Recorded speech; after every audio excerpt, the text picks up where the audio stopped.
Hello everyone, welcome to our channel. As we are discussing about thermodynamics of +1 unit, and in last video we are going to discuss about reversible and irreversible process. और वहाँ पे हमने reversible process के characteristics को देखा था. अभी अपने पास रिवर्सिबल के कैरेक्टरिस्टिक्स में दोबारा रिपीट करता हूँ, उसके बाद इरिवर्सिबल के कैरेक्टरिस्टिक्स निकालते हैं. और रिवर्सिबल के कैरेक्टरिस्टिक्स हमने देखा था कि यहाँ पे ये प्रोसेस जो होता है that is very slow process. ये बहुत धीरे धीरे हो रहा था. जैसे मैंने एग्जांपल दिया था, आपके पास बीकर है, पिस्टन लगा हुआ सिलेंडर है, उसका आप धीरे धीरे आप उस पर कुछ ऐड करो और वो प्रोसेस इतना आराम से होगा कि आपको अंदाज़ा नहीं लगेगा कि ये किस नीचे की साइड हो भी रहा है कि नहीं हो रहा है. यानी कि आपको लगेगा कि ये आराम से उसी पोजीशन पे, लेकिन वो डाउनवर्ड मूवमेंट करता रहता है. सेकंड बात यहाँ पे तो दो फोर्स लग रहे हैं, driving force and opposing force. तो वो लगभग दोनों आपके पास इक्वल है, यानी कि उन दोनों में ज़्यादा डिफरेंस है नहीं. ठीक है, दोनों में डिफरेंस नहीं है. यानी कि ये प्रोसेस ऐसे थे जिनको आप रिवर्स कर सकते हैं. These can be reversed. कैसे? आप अपोजिट फोर्स लगा तो रिवर्स हो जाएंगे. एग्जाम्पल था, आप रस से सार नीचे आ रहे हो, आपके ऊपर जाना, रिवर्स चले जाओ. ठीक है, यानी कि अगर इस डायरेक्शन में बहुत धीरे धीरे काम आ रहा था, यानी कि मैं प्रेशर, वॉल्यूम, टेम्परेचर जैसी क्वांटिटीज को आराम से कैलकुलेट कर सकता हूँ, कोई प्रॉब्लम नहीं है. तो प्रेशर, वॉल्यूम, टेम्परेचर ETC जो आपके पास क्वांटिटीज है कैन बी इजीली कैलकुलेटेड. ठीक है भाई. और यहाँ पे लास्ट आपके पास ऑप्शन था सिस्टम और जो सराउंडिंग है वो लगभग आपको हर पोजीशन पे इक्विलिब्रियम मिलेंगे. System and surrounding are in equilibrium at every stage. ठीक है भाई, ये आपके पास रिवर्सिबल तो हमने बहुत अच्छे से पढ़ लिए. अभी हम चलते हैं इरिवर्सिबल प्रोसेस के ऊपर. इरिवर्सिबल कैरेक्टरिस्टिक्स पढ़ते हैं. तो ये कैरेक्टरिस्टिक्स जो है आपके पास नहीं होंगे तो क्या होंगे वो देखते हैं. तो पहली बात यहाँ पे हमने लिखा था वेरी स्लो प्रोसेस, तो वो आपके पास कैसा होता है, it is very fast process. तो इरिवर्सिबल प्रोसेस जो होता है वो आपके पास एक फास्ट प्रोसेस होता है. सेकंड बात यहाँ पे लिखी थी हमने, जो ड्राइविंग फोर्स और अपोजिंग फोर्स होते हैं रिवर्सिबल में वो लगभग इक्वल होते हैं, उनमें ज़्यादा डिफरेंस होता नहीं. लेकिन यहाँ पे ड्राइविंग फोर्स और अपोजिंग फोर्स एक दूसरे के इक्वल नहीं होंगे, वहाँ पे बहुत सारा डिफरेंस होगा, यानी कि लार्ज डिफरेंस होगा वहाँ पे. यानी कि वहाँ पे हमने लिखा था कि DP टेंड्स टू 0, लेकिन यहाँ पे ऐसा नहीं होगा. DP टेंड्स टू 0 नहीं होगा, कुछ ना कुछ तो वहाँ पे अप्लाई होगा ही होगा, क्योंकि आप एक डायरेक्शन में कर रहे हो इनको. और एक डायरेक्शन मतलब क्या, प्रोसेस वापस ना आ सके. सेकेंड बात हमारे पास चले तो भाई वो रिवर्स होते थे, और ये they can not be reverse. इनको आप रिवर्स नहीं कर पाओगे. तो these can not be reversed, क्योंकि आपके पास इतना ज़्यादा फोर्स आपने एक साइड लगाया हुआ है कि दूसरी साइड वाला फोर्स काम ही नहीं कर रहा. यानी कि उसका कोई आप बोल सकते हो एक ज़्यादा वैल्यू नहीं रहेगी, कि ऊपर से फोर्स ज़्यादा लग रहा है, नीचे वाला वॉल्यूम फोर्स कम है. ठीक है, और हमें पता है कि जब ये चीज़ रुकेंगी नहीं. मैंने आपको एग्जांपल दिया था, ये पिस्टन लगा हुआ सिलेंडर, आप इसके ऊपर फोर्स लगाओ, एकदम से ज़्यादा फोर्स लगाओ तो ये पिस्टन नीचे आके गिरेगा एकदम से. और मैं कहूँ भाई यहाँ से कहना प्रेशर, वॉल्यूम, टेम्परेचर निकाल के बताओ, तो ऐसा कोई चीज़ है ही नहीं. तो प्रेशर, वॉल्यूम, टेम्परेचर ऐसा नहीं है आप किसी भी पॉइंट के ऊपर कैलकुलेट कर सकते हो. Can not be, cantt be calculated at any point. ऐसा नहीं है आप किसी भी पॉइंट पे कैलकुलेट कर सकते हो. ठीक है. और सिस्टम और सराउंडिंग, आपके पास दो प्रॉपर्टी है, सिस्टम और जो सराउंडिंग है. मैंने उसमें बोला था सिस्टम और सराउंडिंग जो है वो एक दूसरे के इक्विलिब्रियम में रहेंगे एट एवरी स्टेज, हर स्टेज पे, क्योंकि वो स्टेज बहुत स्लो काम कर रहा था, क्वासी स्टैटिक प्रोसेस था. लेकिन यहाँ पे ऐसा नहीं होगा. यहाँ पे सिस्टम और सराउंडिंग एक दूसरे के इक्विलिब्रियम नहीं होंगे हर स्टेज के ऊपर, बट सिर्फ इक्विलिब्रियम होंगे इनिशियल स्टेज और फाइनल स्टेज पे. क्योंकि वहाँ पे जाके प्रोसेस में कुछ मतलब आप बोल सकते हो स्टैटिक चीज़ आई है, रुका है, बाकी हर जगह पे तो मूवमेंट में था. तो ये आपके पास पॉइंट है जो इरिवर्सिबल और रिवर्सिबल में आपको डिफरेंस करके देंगे. तो मैं अभी रिपीट कर देता हूँ. जैसे कि आपने रिवर्सिबल में बोला था कि वो बहुत स्लो प्रोसेस है, इरिवर्सिबल वाले बहुत फास्ट है. रिवर्सिबल में क्या बोला था, जो आपके पास ड्राइविंग फोर्स और अपोजिंग फोर्स है उन दोनों में स्मॉल गैप है, यानी कि इन दोनों की वैल्यू ज़्यादा गैप है नहीं. यानी कि डेल P टेंड्स टू 0 और डेल T टेंड्स टू 0 था उसमें. और इरिवर्सिबल प्रोसेस में यहाँ पे डिफरेंशियल फोर्स यानी ड्राइविंग फोर्स और अपोजिंग फोर्स में बहुत गैप है, यानी कि यहाँ पे डेल P टेंड्स टू 0 नहीं होगा. इरिवर्सिबल प्रोसेस में हमने बोला था कि इनको आप आराम से रिवर्स कर सकते हो, लेकिन इरिवर्सिबल प्रोसेस को आप रिवर्स नहीं कर पाओगे. क्योंकि वो आपके क्यों नहीं कर पाओगे, साफ साफ इसी बात में दिखाई दे रहा है, क्योंकि एक साइड में फोर्स इतना ज़्यादा लग रहा है कि दूसरी साइड वाला फोर्स बहुत कम पड़ जाता है उसके मुकाबले. रिवर्सिबल प्रोसेस हमने बोला था कि वो प्रोसेस बहुत धीरे हो रहे थे, हर पोजीशन पे आपको लग रहा था कि मूवमेंट नहीं हो पा रहा है. तो इसका मतलब क्या था, प्रेशर, वॉल्यूम और टेम्परेचर जैसे जो भी आपके पास क्वालिटीज़ है क्वांटिटीज़ है उनको आप आराम से कैलकुलेट कर पा रहे थे क्योंकि वो स्टैटिक मोशन में था, लेकिन यहाँ पे आप हर पॉइंट पे कैलकुलेट नहीं कर पाओगे। और रिवर्सिबल में था आपके पास, रिवर्सिबल में सिस्टम और सराउंडिंग हर पोजीशन पे साथ इक्विलिब्रियम में था, लेकिन वो पोजीशन चेंज हो नहीं रहा था। लेकिन इरिवर्सिबल प्रोसेस में सिस्टम और सराउंडिंग इक्विलिब्रियम पे नहीं होंगे एट एनी स्टेज, वो सिर्फ इक्विलिब्रियम होंगे इनिशियल वैल्यू यानी कि इनिशियल स्टेज और फाइनल वैल्यू पे ही इक्विलिब्रियम में होंगे। तो these are the main characteristics of irreversible process. और हमने लास्ट वीडियो में अभी मैंने उनको आपको रिवाइज कर दिया है, वो आपके पास रिवर्सिबल के कैरेक्टरिस्टिक्स होंगे। ठीक है भाई, तो रिवर्सिबल इरिवर्सिबल प्रोसेस आपको ढंग से पता होना चाहिए। रिवर्सिबल वाला क्वेश्चन बहुत कंफ्यूजिंग होता है, तो उनको आप थोड़ा सा डिटेल में और उसकी ऐसी चीज़ों को समझने की कोशिश करेंगे। जैसा कि हमने लास्ट वीडियो में पढ़ा था W is equal to -P/dV, ये आपके पास फॉर्मूला बना था -P/dV। और अगर बोल इसके हिसाब से लिखे तो भाई आपके पास यहाँ पे लिमिट थी V1 से V2। अगर मैं वर्क डन निकालना चाह रहा हूँ फॉर इरिवर्सिबल प्रोसेस, हमें पता है इरिवर्सिबल प्रोसेस में आपके पास प्रेशर जो होता है that is equals to constant, और प्रेशर कांस्टेंट तो मैं इसको ऐसे लिखता हूँ माइनस के निशान को बाहर, प्रेशर कांस्टेंट इसको बाहर निकालना पड़ेगा। और आपके पास dV V1 से V2 वॉल्यूम। ठीक है भाई, और आप V1 से V2 रखेंगे वैल्यूम को जैसे, तो आपके पास -P V2 -V1 यानी कि -T डेल V आपके पास आंसर हो जाएगा in case of irreversible process, क्योंकि वहाँ पे प्रेशर कांस्टेंट में है। अगर मैं यही चीज़ रिवर्सिबल प्रोसेस के लिए निकालूँ, रिवर्सिबल प्रोसेस के लिए निकालूँ, तो हमें वहाँ पे पता है कि प्रेशर जो हो that will not be equal to constant, constant के बराबर नहीं होगा। तो यानी कि W जो जैसा है आपके पास P डेल V वैसा ही रहेगा, वो वैल्यू जो होंगी उसके हिसाब से हम अब देखेंगे। तो रिवर्सिबल में प्रेशर कांस्टेंट नहीं होता, इरिवर्सिबल में प्रेशर कांस्टेंट होता है। तो प्रेशर कांस्टेंट होता है तो -P प्रेशर कांस्टेंट, इसलिए हम इसको इंटीग्रेशन के साइन के बाहर निकाल लेंगे क्योंकि कांस्टेंट होता है, और आप dV के इंटीग्रेशन करके वैल्यू पुट कर देंगे उसके अंदर, तो आपके पास आंसर आएगा -P V2 -V1 यानी कि final volume minus initial volume. और अगर रिवर्सिबल प्रोसेस तो वहाँ पे प्रेशर कांस्टेंट होता नहीं, क्योंकि वहाँ पे प्रेशर वैल्यू तो हम निकाल पाते हैं।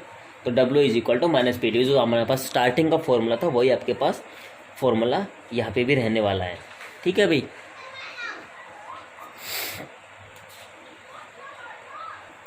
हमने आइडियल गैस इक्वेशन के लिए आइसोथर्मल जब उसको एक्सपेंड किया था, आइडियल गैस को जब आइसोथर्मली एक्सपेंड किया था उसके लिए हमने वर्क डन निकाला था that is equals to -2.303 nRT log V2 upon V1। ये आपके पास आंसर था W का आइडियल गैस के लिए जब उसको आइसोथर्मली एक्सपेंड करेंगे। तो यहाँ पे हमने एक बात और बोल दी थी, अगर किसी केस में V2 ग्रेटर देन है V1 से, अगर ये V2 की वैल्यू बड़ी है V1 से, तो अपना आंसर आएगा पॉजिटिव में। पॉजिटिव में आने का मतलब है क्योंकि चीज़ पॉजिटिव हो जाएगी, ये पॉजिटिव हो जाएगी, मतलब ये आपके पास W नेगेटिव में रहेगा। W नेगेटिव का मतलब क्या है, work done by the system, work done by the system. क्योंकि आपको पता है जब नेगेटिव साइन आप वर्क में किसका लेते हैं तो work done by the system आपके पास होगा। यानी कि यहाँ पे ये बड़ा है, इसका मतलब आप इसको यहाँ से निकाल सकते हो -P V2 -V1 से, ऐसे निकाल लो, कोई दिक्कत नहीं है। यानी कि यहाँ पे V पॉजिटिव है भाई, ये चीज़ बड़ी होगी तो ये पॉजिटिव अपने आप आ जाएगी, तो वॉल्यूम पॉजिटिव होगा, चेंज इन वॉल्यूम, तो वर्क आपके पास नेगेटिव होगा। इसका मतलब work done by the system है, और work done by the system का मतलब आप क्या समझते हो, कॉन्ट्रैक्शन से समझते हैं। इसका मतलब क्या होता है कि वहाँ पे वॉल्यूम कम हो रहा है, दैट इज कॉन्ट्रैक्शन।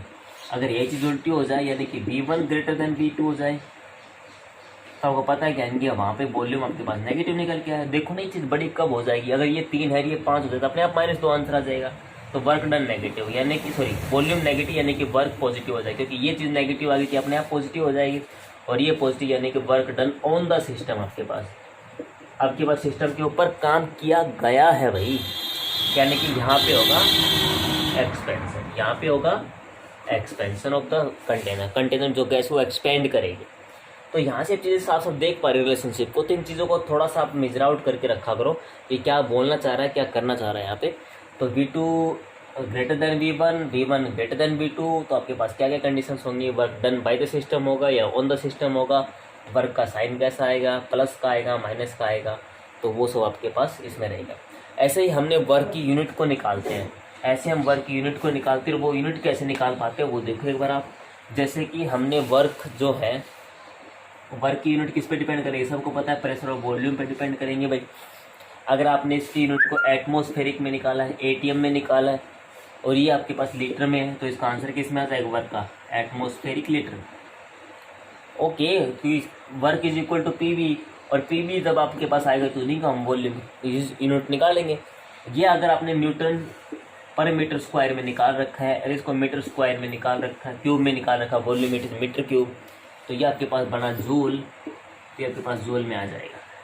और अगर इसको आपने पास्कल में मान पाया है और इसको आपका मीटर क्यूब में है, that is also equal two joule. तो वर्क किस पे डिपेंड करेगा, प्रेशर और वॉल्यूम की यूनिट पे। अगर उसकी यूनिट एटमॉस्फेरिक लीटर है, that is equals to atmospheric litre. अगर उसकी यूनिट पास्कल और मीटर क्यूब है, that is equals to joule. अगर इसकी यूनिट है न्यूटन मीटर पर मीटर स्क्वायर एंड वॉल्यूम का यूनिट है मीटर क्यूब, तो that will equals to also equals to joule. उसके हिसाब से यूनिट निकाल लेंगे। आपको पता है 1 जूल इज इक्वल्स टू 10⁻⁷ अर्ग। 1 joule is equal to 10⁻⁷ erg and 1 calorie is equals to 4.18 joule. तो इनका अगर कभी कन्वर्जन करना भी पड़ जाए हमें, तो वो भी हम आराम से कर सकते हैं, किस तरह से इनको हम कन्वर्ट कर पा रहे हैं। तो ये आपके पास वो डिपेंड करेंगे, वर्क यूनिट क्या होगी, that will depend on the pressure and volume unit.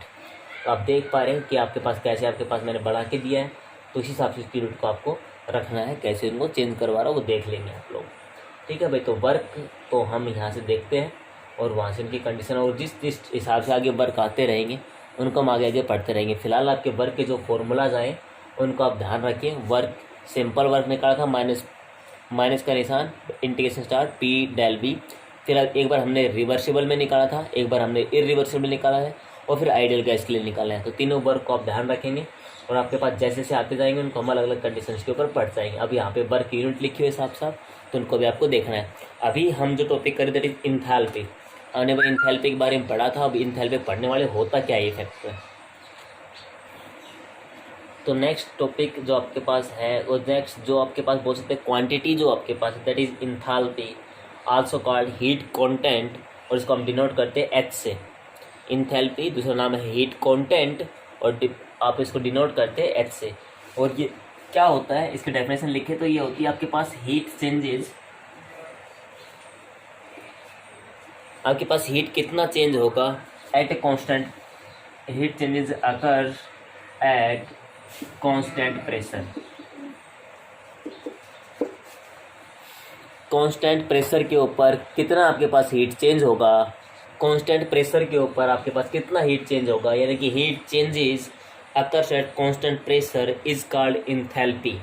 और इंथैल्पी का जो फॉर्मूला हमें मिला है, that is equals to H is equal to U plus P V. अपने पास इंथैल्पी का फॉर्मूला ये होता है, enthalpy is equal to sum of, यानी कि जोड़ है किस किस चीज़ का, U internal energy and pressure volume work का। तो प्रेशर वॉल्यूम के मल्टीप्लाई करा, उसको ऐड कर दिया इंटरनल एनर्जी में, that is also equals to enthalpy. ठीक है भाई। तो ये आपके पास इसकी डेफिनेशन होगी। हम इसको थोड़ा सा डिराइव करने की या अलग तरीके से करने की कोशिश करते हैं। अगर मैं इसको डिफरेंशियल फॉर्म में लिखूँ तो क्या लिखूँगा, del H is equal to del U plus एक बार पी का डिफ्रेंशिएशन और एक बार वी का डिफ्रेंशिएशन। अभी आपको अगर इस टर्म को अगर यहीं पे रखना तो यहीं से सोल्व कर सकते हो आप लोग, अगर इसको यहाँ से सोल्व करना तो यहाँ से कंप्लीट कर सकते हैं। बाकी मैं अलग तरीके से सोल्व करके दिखाता हूँ। एक बार इसको मैं यहीं पे रोक लेता हूँ। तो ये मैंने आपको बोला, जितने भी एनर्जी के फैक्टर सारे स्टेट फंक्शन होते हैं, जितने भी एनर्जी के फैक्टर सारे स्टेट फंक्शन, यानी कि डेल एच, यानी कि एच जो स्टेट फंक्शन है, यू भी स्टेट फंक्शन ही है। इसको मैं आगे सोल्व करूँगा, फिलहाल के लिए आप इसको यहीं पे पेंडिंग छोड़ो। अगर मैं इक्वेशन को मान लूँ H1 is equal to U1 plus P1 plus P1, यानी कि अपने फॉर्मूला लिखा था ना H is equal to U plus P, तो मैंने इसको फर्स्ट कंडीशन मान लिया। सेकेंड के लिए लूँ तो U2 प्लस P2 V2। ठीक है भाई। अब मैं H2 माइनस H1 कर देता हूँ, तो H2 minus H1 is equal to U2 plus P2 V2 minus में U1 प्लस P1 V1। और इसको और सही से लिखेंगे तो आपको पता है दोनों जो डिफरेंस वो क्या लिखते हैं, del H is equal to, मैं U2 माइनस U1 कर लेता हूँ, U2 माइनस U1 कर लेता हूँ, प्लस का निशान P2 V2 minus P1 V1। समझ रहे हैं आप क्या कर रहा हूँ मैंने दो कंडीशन ले ली, एक बार H1 के ऊपर, एक बार H2 के ऊपर, दोनों को माइनस कर दिया, यानी कि आप बोल सकते हो second minus first, equation second minus first. जैसे आपने डिफ्रेंशिएट किया, ये फैक्टर माइनस ये फैक्टर, और आपको यहाँ पे लिखा गया, तो ये आपको पता है ये डेल H हो गया अपने पास, ये डेल U हो गया अपने पास। यहाँ पे अब देखो आप लोगों ने एक बात बोली है कि हम ये रिवर्सिबल कंडीशन पढ़ रहे हैं, और यहाँ पे आपने बोलना है कि यहाँ पे जो भी चीज़ मापते हैं H की, वो कांस्टेंट प्रेशर के ऊपर होती है। कांस्टेंट प्रेशर का मतलब क्या है, P1 और P2 किसके बराबर है भाई, P के बराबर, क्योंकि कांस्टेंट है ना वो प्रेशर, तो आपने डेफिनेशन बोला है, तो ये सब कुछ आपके पास P है, तो आपके पास क्या बना है V2 माइनस V1। इसको ऐसे थोड़ा सा और सोल्व करेंगे, मैं यहाँ पे देता हूँ इसको, तो del H is equal to del U plus P, और यहाँ पे अपने पास डेल U। एक बार देखो क्या इस डिफ्रेंसिएशन और इस डिफ्रेंसिएशन में क्या दिक्कत है आपको, सेम ही तो बात है। मैंने वहाँ पे भी कहा था प्रेशर जीरो और प्रेशर कांस्टेंट और किसी भी कांस्टेंट इसका डिफ्रेंसिएशन करने पे वो जीरो जाती है, तो यहाँ पे प्रेशर कांस्टेंट से डिफ्रेंसिएशन करें तो फैक्टर अपने आप जीरो हो जाएगा, यही आंसर निकल के आता है यहाँ पे भी। समझ रहे हो मेरी बात को, तो ये वही चीज़ आपके पास है। तो अपने पास आंसर आया डेल H, यानी change in enthalpy is equal to change in internal energy plus pressure, क्योंकि कांस्टेंट था, चेंज इन वॉल्यूम। ठीक है भाई, और आपको पता है P डेल V क्या होता है, del H is equal to del U, P del V क्या होता है, वर्क डन। तो इसको आप ऐसे लिख सकते हो, del H is equal to del U, यानी कि इंटरनल एनर्जी चेंज प्लस में वर्क डन, ये बाय द सिस्टम वर्क, आपके पास वर्क डन आपके पास आ जाएगा। अगर इसी को, ये आपके पास आंसर आ गया है H के लिए, अगर इसी चीज़ को मैं आगे और रिलेट करता हूँ, रिलेट करता हूँ फर्स्ट लॉ ऑफ थर्मोडायनामिक्स से, और यहाँ पे work done by the system हम पढ़ रहे हैं, तो अकॉर्डिंग टू फर्स्ट लॉ अगर मैं जाता हूँ, according to first law work done by the system की अगर मैं डेफिनेशन देखूँ, तो according to first law of thermodynamics आपके पास कंडीशन क्या बनती है, U is equal to Q plus minus W। Minus आप लोग समझ गए होंगे कि माइनस मैंने क्यों लिखा है, माइनस इसलिए लिखा कि work done by the system हम केस पढ़ रहे हैं। अभी मैं क्या करता हूँ, U की वैल्यू को मैं इसमें अंडर पुट कर देता हूँ, तो करो एक बार, del H is equal to Q minus W plus W, यहाँ पुट कर दिया भाई U की वैल्यू को, माइनस से माइनस कैंसिल, यानी कि del H is equal to QP। P किस लिए, क्योंकि प्रेशर कांस्टेंट हम मान के चल रहे हैं, यहाँ क्या मतलब क्या है, प्रेशर कांस्टेंट है। तो ये बात हम स्टार्टिंग बोली है कि एंथैल्पी इज हीट चेंजेस, कब, जब प्रेशर कांस्टेंट होगा, यही डेफिनेशन थी, यही आपके पास आया है।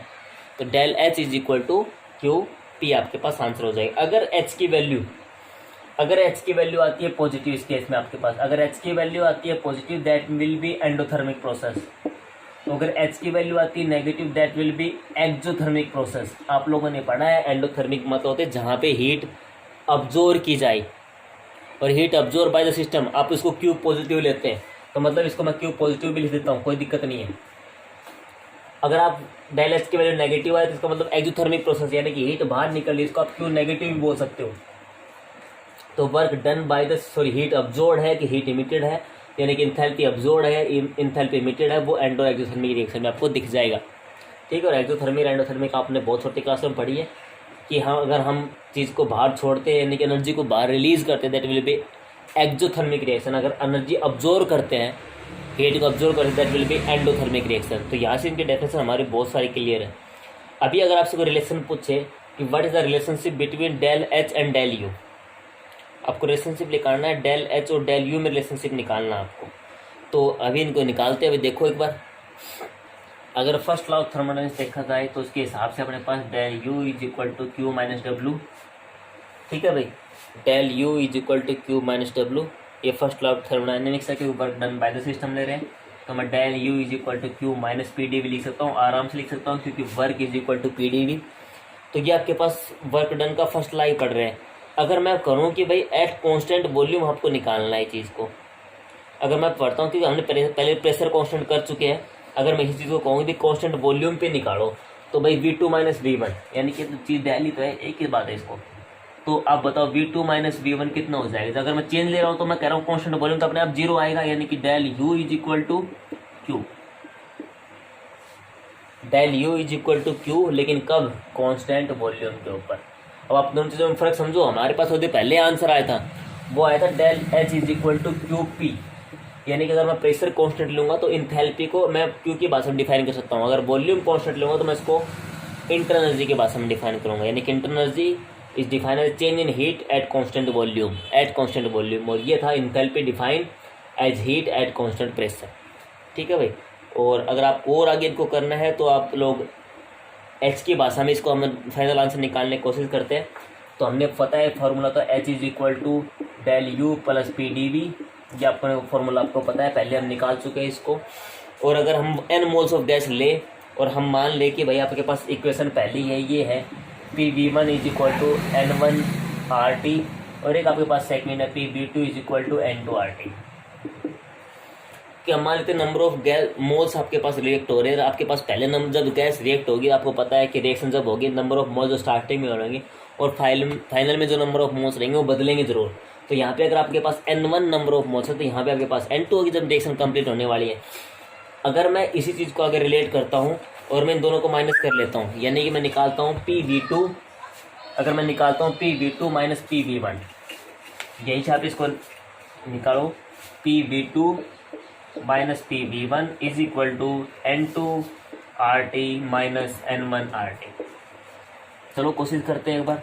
P और V2 माइनस V1 को आप डेल भी लिख सकते हो, कोई दिक्कत नहीं है भाई, चेंज का ये मतलब होता है N2 माइनस N1, इसको आप क्या लिखोगे RT। ठीक है भाई। और जैसे आप इधर लिखा P del V is equal to मैंने कहा था कि आपके पास कोई रिएक्शन कंप्लीट हो रही है और N2 फाइनल मोल ये इनिशियल मोल है, इसको मैं लिख देता हूँ डेल का निशान लगा के number of moles of gas, कुछ भी लिख दो और RT। क्या ये फॉर्मूला बना? बिल्कुल बना। अगर इसी फॉर्मूला में देखकर यहाँ पे रख देता हूँ अभी, तो अगर मेरे को फॉर्मूला रिपीट करना तो del H is equal to del U plus NGRT, यानी कि नंबर ऑफ मोल्स चेंज जो हो रहे हैं, यानी कि मतलब क्या हो, रिएक्टेंट की साइड नंबर ऑफ मोल्स 2 है, प्रोडक्ट साइड 5 है, तो 5 माइनस 2 3 लिखोगे आप NG की वैल्यू। R आपको पता है, T आपको पता है, डेल यू आपको पता है, डेल एच आपको फाइंड आउट करना होगा।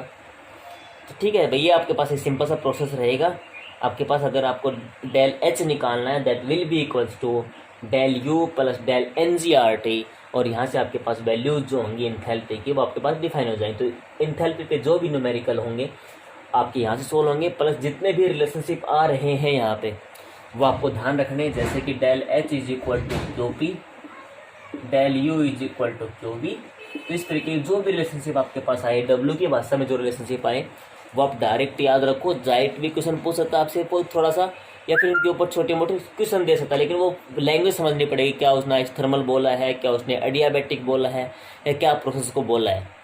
ठीक है ना, तो वो आपको ध्यान रखना पड़ेगा, तभी आप इनके क्वेश्चन को सोल्व कर पाओगे। अभी अपने पास आगे आएंगे second law of thermodynamics, third law of thermodynamics and entropy, Gibbs energy आएगा और हेस लॉ करके अपने पास टॉपिक आएगा। तो जितना जैसे भी हो पाएगा इनको हम कंप्लीट कर पाते हैं। ओके।